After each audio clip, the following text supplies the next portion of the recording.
Stephanie, what a really messy and quite frankly a dangerous drive if you are out here this morning or afternoon. Conditions are better but still slick at this hour. Route 93 in Bow is clear right now. Cars are moving, but that was not the case earlier as state police were responding to multiple accidents. Kelly Bruno of Derry was driving up Interstate 93 North Sunday afternoon to visit her dad in Moultonborough on his birthday. But around Hooksett, she says a car came speeding towards her. And then she came and slammed into here. Now my truck won't open or close. And then she came up and broadsided me on my driver's side door. Bruno waited 3 hours for a tow at a park and ride just off the highway. It's awful, and you know, I feel bad because my dad's been waiting for us. All day, New Hampshire State Police say they've been dealing with the results of black ice across central and western parts of the state. It's very, very icy, and there are multiple cars off the road. At times, traffic was gridlock on Interstates 93 and 89 junction. From the Manchester area up through I-89 North, state police say there's been about 50 accidents and cars off the road. Some highways had to be shut down. Difficult for our troopers to get from one point to another without sliding. It's difficult to get out of the car and walk.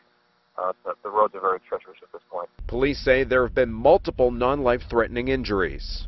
One of the problems we're having is we're out of tow trucks, and at one point we were actually out of ambulances to respond to some of these accidents. State police say they've had both their day and evening troopers working throughout Sunday. They say 2 state police cars were hit.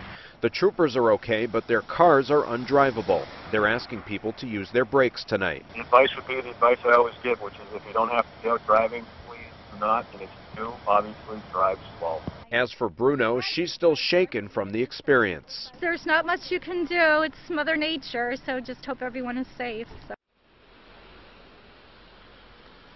State police say roads have opened up and conditions are much better, but still, if you do have to drive tonight, be careful as there still is a lot of ice on most roads. Live in Bow tonight, Mike Cronin, WMUR News 9.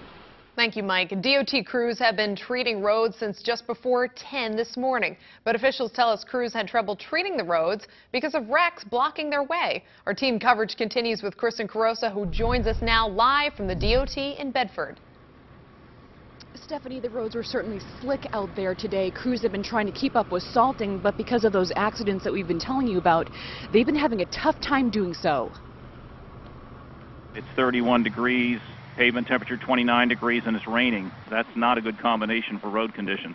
Bill Boynton of the New Hampshire DOT tells us that's what caused black ice around much of the state Sunday. It hit quickly and widespread in a fairly large section of the state, about as far north as Plymouth. It's something crews weren't expecting, and therefore pre-treating the roads was not an option. We were looking at, again, warmer temperatures and rain, and so that precluded doing any kind of brine pre-treatment of the interstates and the turnpike, simply because it wouldn't be effective if you had rain. Crews headed out just after 10, but the rain is washing the salt away, which is keeping trucks on the roads. That requires repeated trips, and then adding to the challenge, there's been numerous incidents, crashes, and traffic volumes have made it difficult in some cases for the salt trucks to get to certain locations to treat the roads. Boynton tells us a section of 293 in Manchester was closed for several hours, which backed up traffic for miles. Another accident closed the Bow Junction at I-89 and I-93. Both sections have been reopened, but with more rain on the way, more crashes are expected. People are being advised to stay home. Definitely not a good situation out there for much of the day today, and really people need to stay home if they can. Understandably, people may be in transit from one location to another, returning home, but the fewer vehicles on the road, the better for their own safety as well as our attempts to treat the roads. The speed limit on the highway has been reduced to 45 miles per hour. If you do have to head out tonight, make sure you drive very slowly. Live in Bedford, Kristen Carosa, WMUR News 9.